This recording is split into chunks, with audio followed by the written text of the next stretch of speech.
বাংলার বাঘ বলে পরিচিত আশুতোষ মুখোপাধ্যায়ের মূর্তি পরিচ্ছন্ন করে নতুন রঙের প্রলেপ দিলেন সমাজকর্মী বলে পরিচিত কোচবিহারের বাসিন্দা শঙ্কর রায়। পেশায় ছোট গাড়ির চালক শঙ্কর রায় শনিবার শহরের বাসস্ট্যান্ড লাগোয়া এলাকায় আশুতোষ মুখোপাধ্যায়ের মূর্তিটি পরিচ্ছন্ন করে তোলেন।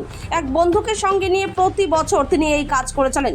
শুধু আশুতোষ মুখোপাধ্যায় নয়, বিভিন্ন ক্ষেত্রে যারা দেশের জন্য লড়েছেন তাদের জন্মদিন এলেই তাদের মূর্তি পরিষ্কার করে দিনটি পালন করেন তিনি। কোচবিহারের এই সমাজকর্মী শঙ্কর রায় বলেন, বেশ কয়েক বছর ধরে আমি ফি বছর মনীষীর জন্মদিনের আগে ওই কাজ করছি। রবিবার 29শে জুন জন্মদিনে সেখানে আশুতোষ মুখোপাধ্যায়কে শ্রদ্ধাও জানানো হবে।